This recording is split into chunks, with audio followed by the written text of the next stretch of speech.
bienvenidos a otro episodio de Aborto, Casos de la Vida Real. Hoy les voy a contar la historia de Leila.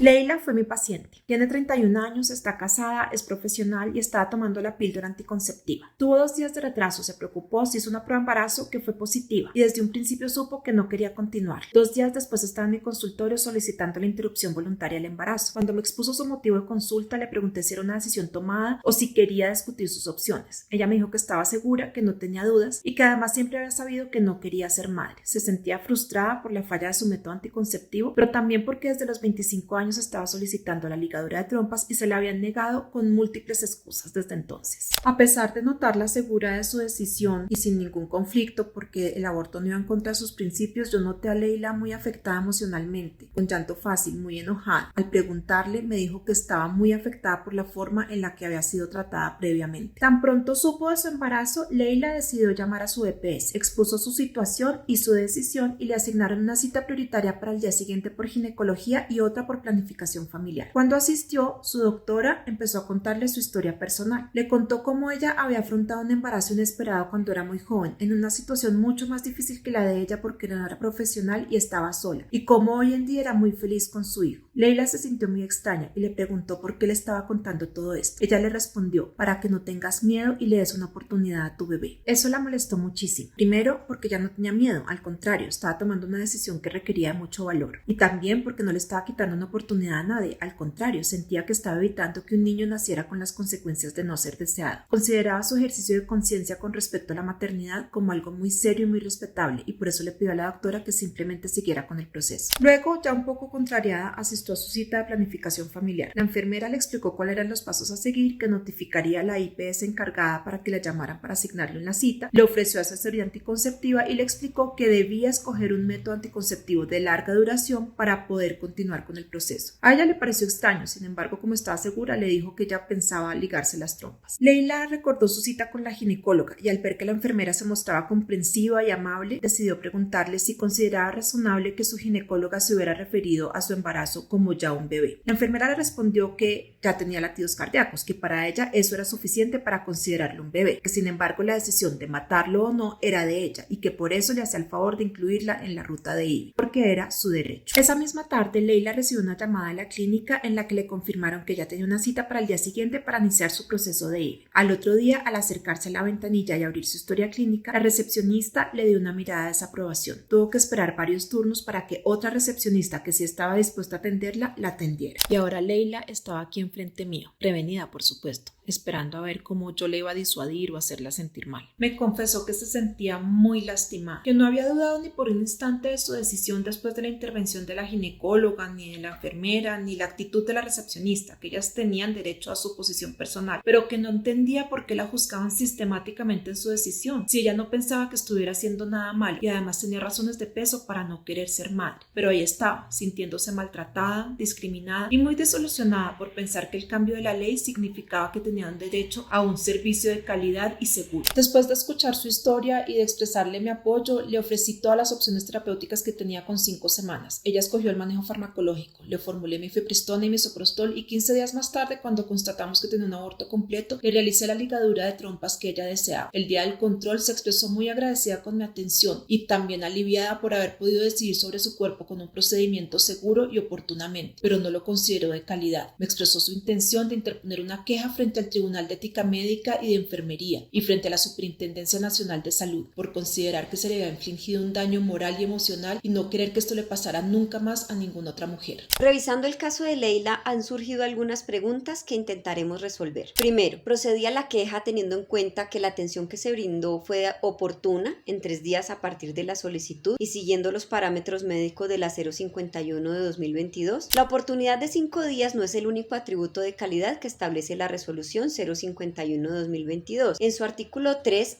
Dice, garantía de la atención integral en salud. La atención integral en salud para la garantía de la interrupción voluntaria del embarazo se debe brindar bajo estándares de calidad, oportunidad, disponibilidad, accesibilidad, seguridad, integralidad, pertinencia, aceptabilidad centrada en la persona, satisfacción, eficacia, eficiencia y continuidad que orientan al sistema de salud. En este caso, la atención fue oportuna, estuvo disponible y accesible, pero no fue segura porque le causó daño moral. Tampoco fue integral porque no tuvo en cuenta sus necesidades emocionales y no fue aceptable ni se centró en la persona, Leila, sino en las posiciones personales de quienes la atendieron. Por otro lado, no se siguieron los parámetros médicos de la atención de IVE establecidos por la 3280 en la consulta inicial. Dice, el objetivo de este espacio es brindar un ambiente propicio para que las mujeres y personas gestantes expresen sus emociones frente a la interrupción del embarazo. El personal que ofrezca esta atención debe estar en capacidad de brindarles apoyo, reconociendo que son ellas quienes deben decidir de manera libre y autónoma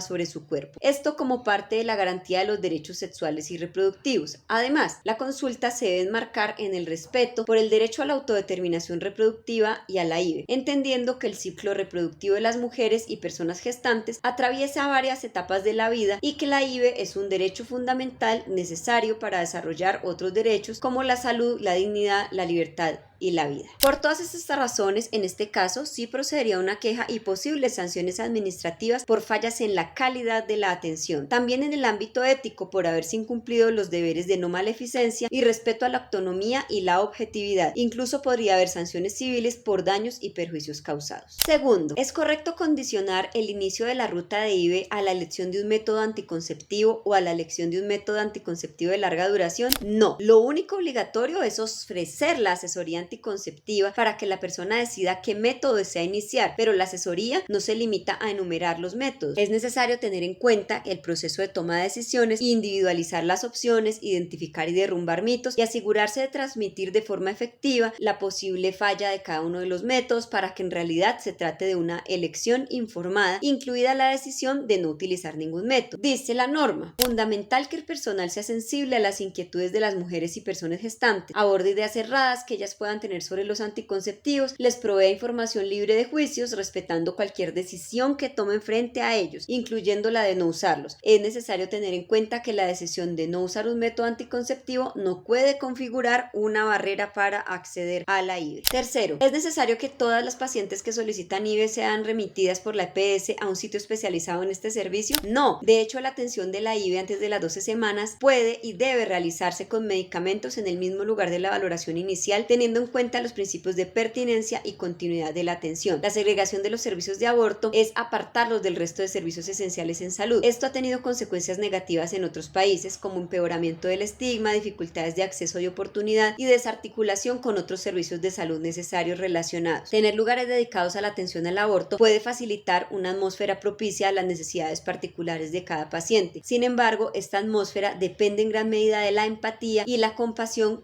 de los que brindan cuidados en salud y no son negociables ni pueden depender de que nuestras pacientes piensen igual que nosotros. Leila contaba que quedó embarazada, entre otras razones, porque le fue negada en varias ocasiones la esterilización quirúrgica por no tener hijos. La pregunta es, ¿se puede esterilizar una persona que no tenga hijos? Claro que sí. En Colombia, el único requisito formal para realizar una esterilización quirúrgica es ser mayor de edad. También es importante corroborar que sea una decisión autónoma y suficientemente informada. Gracias por compartirnos estos casos. Esperamos que este contenido sea útil para ampliar el acceso a los derechos y mejorar la prestación de servicios de salud para las personas que desean interrumpir un embarazo. Compartan este contenido con todos y todas los profesionales de la salud que conozcan.